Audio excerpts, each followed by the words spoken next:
Everybody, I dropped everything I was doing about 2 minutes ago because I just read that one of my favorite guitarists has passed away, and I bet a lot of you feel the same way. He was your favorite guitarist, and that is a certain Mr. Forrest Richard Betts, more popularly known as Dickie Betts, the Allman Brothers' founding guitar player, along with Duane Allman.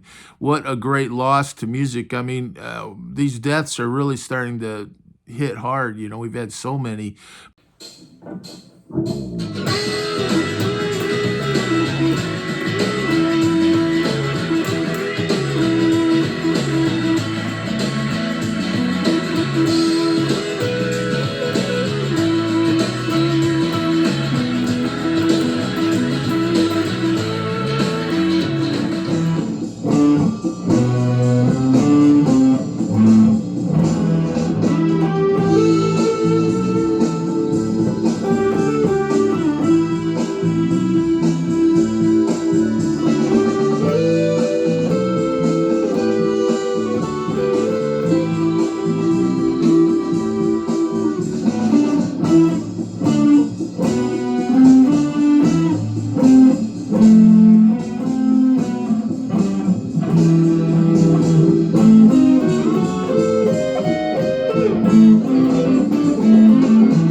But this is a huge figure in rock that's no longer with us as of just a little while ago.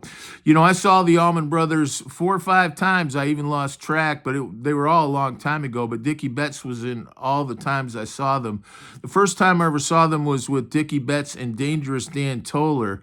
And how good were the Allman Brothers back then? I mean, it was just great. That Dangerous Dan Toller was a great guitar player, and he and Dickie Betts played great together.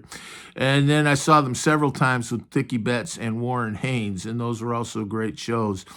You know, the one thing I wanted to say about Dickie Betts that I think really everybody should remember is how critical he was to the Allman Brothers sound, and what a kind of extra element he added to the band's kind of overall song feel, with particularly his major key melodic sensibilities and some of his jazzy sensibilities, some of the jazz voicings he would put into different songs. Not jazz, but jazzy. And he had kind of a strings background, I think that was what they used to say in the old days, which would be kind of like bluegrass music, what they call, I don't really like the term bluegrass. I also don't like the term classic rock, by the way, although I end up using it. But he kind of came from that old background, so he played in a lot of old country keys, and I think that was really important. Now, if you look at the first Allman Brothers album, which is a classic album, I've got some version of it here. This is Beginnings, which was released later, and it's the first two albums, Idlewild South and the Allman Brothers. But on the first album, it's almost all that heavy blues, which is great. There's nothing wrong with that. But it's all that heavy blues, kind of pentatonic.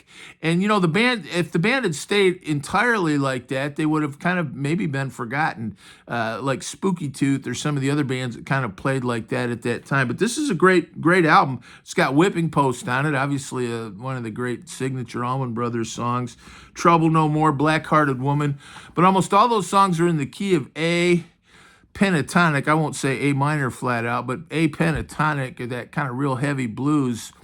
And you know, Duane and Greg, I don't know if you want to say it was their band, but it was called the Allman Brothers, and Greg and Duane were both kind of loom large in that band. Now, Dickie Betts was a founding member of that band. I do not think it would be accurate to say he was kind of a hired gun or sort of second fiddle, but he was, you know, it was the Allman Brothers band, and then you had Greg and Duane there. And on the second album, though, Idlewild South, I think that's where you really start to see Dickie Betts' influence, and it was critical. I think without that Dickie Betts element, the band would have not become nearly what it was. And the two songs that come to my mind in that regard on that second album are Revival, which is a song in a major key, a happy song in a major key. Hey, Greg, that's a great, what a concept, huh? We're going to write a happy song in a major key and play some nice melodic guitar lines in a major key, which surprised, you know what? I talked to a guy that does backing tracks one time, and he said, all the backing tracks, a lot of the younger people, they can't play in a major key. It's all those, pentatonic, those kind of anguished minor type pentatonic scales.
But that Revival really added that, and that was just a taste of things to come. The other song on that album that I think is really important in terms of showing Dickie Betts' influence was another Dickie Betts composition. Dickie Betts wrote Revival, but the other one is In Memory of Elizabeth Reed, which is a kind of a blues song, but it's got a little bit of a Latin and a kind of jazzy feel. And I think that it kind of gave it some of those voicings that were missing in some of that just really heavy pentatonic blues that they did so well on their first album. Like I said, I'm not criticizing that first album. It's one of my favorite albums. But I do think as the band kind of seasoned and Dickie got his footing in the band a little bit, they started to add. And those two songs were just a taste of things to come. Now on this album, this is Eat a Peach. This is the last album that Dwayne was ever on. And it came out in 1972. And this has what I would regard as a really important Dickie Betts song, which is Blue Sky. And Blue Sky is just that classic outdoor, happy, major key song. It's got some of the great guitar playing, both he and Dwayne, but it's that kind of happy, major key, sunny day, blue sky, Georgia. Yeah, it always reminds me of Georgia. I don't know. I think, don't tell anybody, but I think the Allman Brothers might have been from Florida. Don't tell that to anyone that lives in Macon. It's kind of like Leonard Skinner, Shh, they're actually from Florida, not Alabama. I know they did Sweet Home Alabama, but anyway. But this album is great. By the way, it's got this great album art from Flournoy Holmes in it, a great hippie artist, the hippie art of the 70s, early 70s, late 60s. But that Blue Sky is just terrific. And again, it's that happy, upbeat sound that was I think the element that Dickie Betts added in.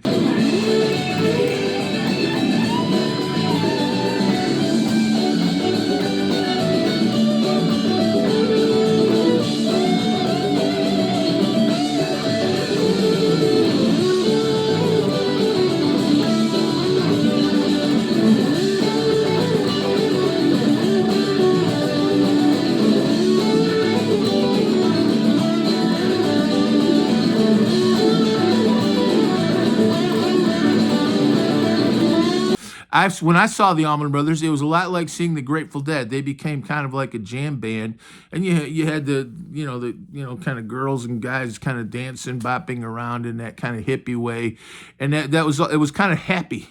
There was a kind of happy vibe to a lot of that, and that was Dickie Betts. They wouldn't have had that without Dickie Betts. But after Dwayne's death, the Allman Brothers obviously could have broken up, but they did Brothers and Sisters, which is another great album. And Dwayne kind of continued, and he did like Pony Boy. He did, which is another kind of country blues, kind of with the dobro, but it's got that kind of happy feel to it. And also, of course, Ramblin' Man, which is that great major key kind of country rock song.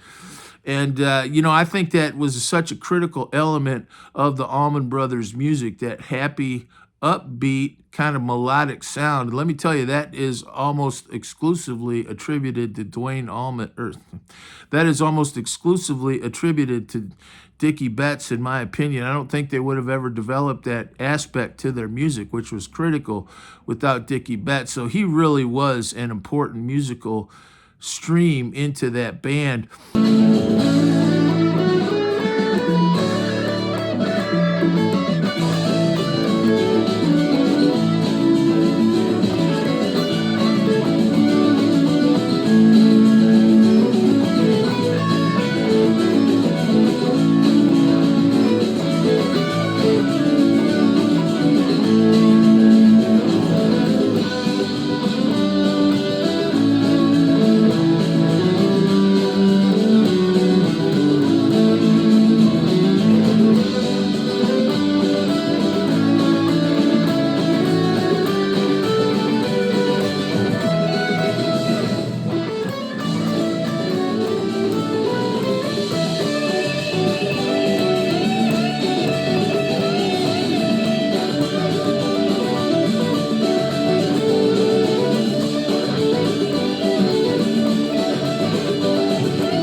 And he was kicked out of the Allman Brothers in 2000. And I've watched a bunch of the footage of the Allman Brothers since then with Derek Trucks. Nothing, those guys are great, but they tend to play more of that heavy kind of blues type stuff. And I don't. I've watched them try to play Blue Sky in some of those songs. I don't know. Sometimes I think they're not quite as comfortable with some of that kind of breezy, melodic Dickie Betts type of soloing that they were so good at when Dickie Betts was in the band. I'm not disparaging the post Dickie Betts version of the Allman Brothers. I know they were great. I never did get to see them, but I do think they kind of lost at least some of that kind of breezy, upbeat, kind of hippie, happy, melodic major key element that Dickie Betts brought to the band, which was absolutely critical. Every song doesn't have to be about my baby left me, I'm gonna die. I'm sitting in a bar, it's 2 a.m. Everybody did me wrong. Sometimes it's okay to be a little bit happy, the sun's out. And of course, Jessica was also on Brothers and Sisters. Jessica, that great song, another melodic song. So that melodic quality was absolutely critical.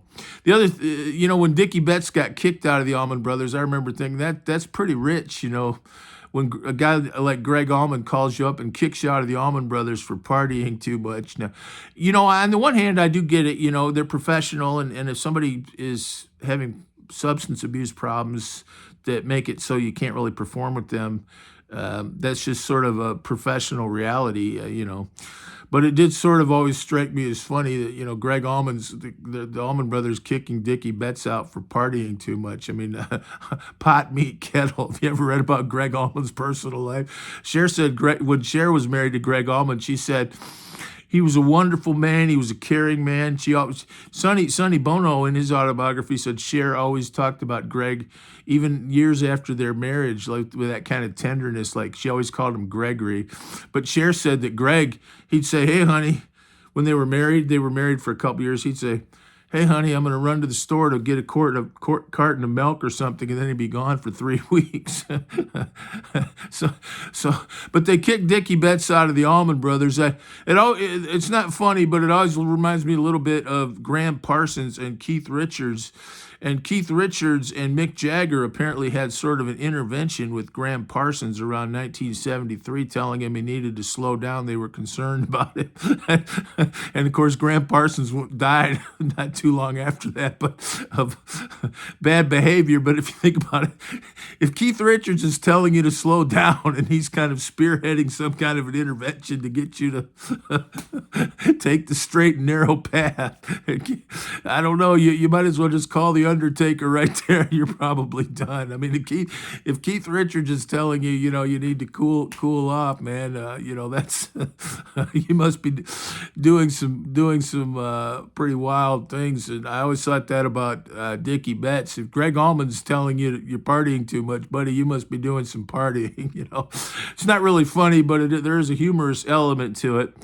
But Dickie Betts was just great, and I've got several Dickie Betts solo albums. I used to have that one with Sweet Bougainvillea, and there were some really nice songs on his solo stuff. But it's kind of like the Greg Allman solo stuff, which was somewhat more successful. Like I'm No Angel, but there was something really special about that lineup. And you know what? Without Dickie Betts, the Allman Brothers probably would have never made it past Duane Allman's death. So he was a really critical factor. But that lineup they had with Dickie Betts, they had all kinds of good years with Dickie Betts after Duane Allman died. He was in that band a lot longer than Duane Allman ever was. And I always thought the post-Dickie Betts Allman Brothers, like I said, I'm not disparaging them, and I think people really like to see them. And that Derek Trucks is obviously a great, in particular, slide player. But boy, they sure did lose something when they lost Dickie Betts. So just a super stinky loss. It's just getting to be depressing. What I find depressing is sometimes you get this feeling like these people are just dying and there's no one to replace them. I hope I'm wrong, but sometimes you get that sense. It's just like cremations. There's nothing left. There's no, and these people are just leaving us. And this was a big loss, just a big loss. And R.I.P. Dickie Betts. And I say that as a true fan, going back to high school. I remember the first time I heard the Allman Brothers. I was in Wheaton, Illinois, and I was in a car with the guy, and his he was a really, really good guy. He ended up being the best man at my wedding, but his brothers were really into the Allman Brothers, and he had an 8-track tape, The Road Goes On Forever, and he said, I want you to hear this, and he played Ramblin' Man, and he pointed out to me the great guitar work at the end of Ramblin' Man, and I said, man, that's great. And ever since then, I've been a Dickie Betts fan. But in those days, so long ago in the 70s, seems like a long time ago. Good time in America, by the way. But we wore that Allman Brothers album out, which was The Road Goes On Forever. That was kind of like a compilation greatest hits album that was popular at the time. It had like all the great Allman Brothers songs on it. It would have been a double album. We listened to it on 8-track tape, actually, believe it or not, in the car.